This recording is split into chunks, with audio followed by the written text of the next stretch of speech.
Hello food lovers, welcome to cooking world. ఈరోజు వీడియోలో special recipe వచ్చేసి మావకాయ పచ్చడి. నేను చెప్పే విధంగా మావకాయ పచ్చడి పెట్టుకుంటే చాలా టేస్ట్ ఉంటుంది అండ్ చాలా కాలం పాటు కూడా వస్తుంది.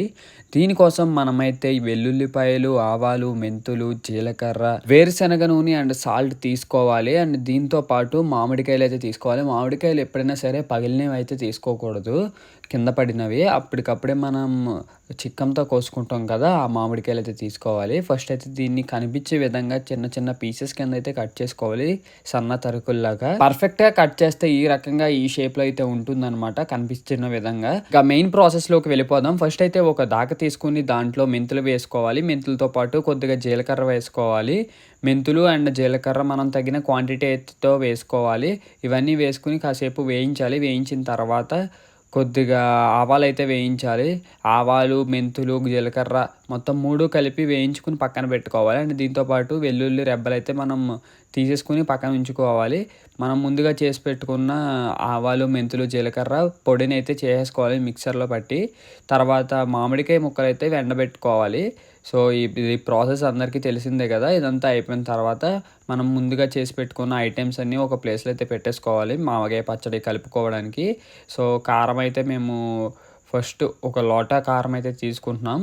అండ్ తర్వాత మామిడికాయ ముక్కల్లో కొద్దిగా కారం అయితే వేసాం ఫస్ట్. అండ్ ఇంకొక హాఫ్ లోటా కారం అయితే వేసుకున్నాం. అండ్ దీంతోపాటు తగినంత సాల్ట్ అయితే వేసుకోవాలి. ఇప్పుడు వేసే కొలతలన్నీ మనం తీసుకునే క్వాంటిటీ బట్టి ఉంటుంది. ఆవాల పొడి ఉంటుంది కదా, ఆ పొడి కూడా వేసేసుకోవాలి. ఈ పొడి వేసుకున్న తర్వాత వెల్లుల్లి రెబ్బలు కూడా వేసుకోవాలి. అండ్ ఇవన్నీ వేసిన తర్వాత మనం స్పూన్ ఉంటే స్పూను, మనకి చెయ్యి అయితే మండిపోద్ది అనమాట. సో మ్యాక్సిమం స్పూన్తోనే కలపడానికి ట్రై చేయండి. సో ఇంకప్పుడు వీలవ్వకపోతే ఇలా కనిపించే విధంగా చేత్తో కలిపేయండి. సో చేత్తో మొత్తం అంతా కలిసేంత వరకు కలుపుకోండి. సో కలిపేసిన తర్వాత ఇప్పుడు మనకి ఒక టెక్స్చర్ అయితే వస్తుంది. అప్పుడు ముందుగా మనం తెచ్చిపెట్టుకున్న వేరుశనగ నూనె అయితే వేసి కొద్దిగా వేస్తూ కలుపుకోవాలి. అండ్ దీంతోపాటు మనకి కారం ఎక్కువ తినే వాళ్ళు ఉంటే కారం కూడా వేసుకుంటూ కొద్దిగా కలుపుకోవచ్చు. చూడండి ప్రాసెస్ ఎంత బాగుంది అసలు, చేస్తుంటేనే మంచి నోరు ఊరిపోతుంది కదా. అండ్ దీంతోపాటు కొద్దిగా సాల్ట్ కూడా వేసుకున్నాం. సో సాల్ట్ సరిపోకపోతే దీంతోపాటు సాల్ట్ కానీ కారం కానీ వేసుకోవచ్చు.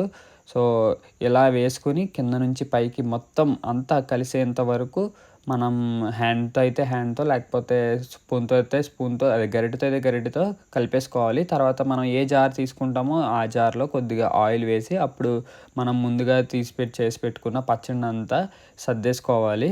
సో దట్స్ ఇట్ గైస్, మావకాయ పచ్చడి అయితే రెడీ అయిపోయింది చాలా సింపుల్గా. Don't forget to subscribe our channel.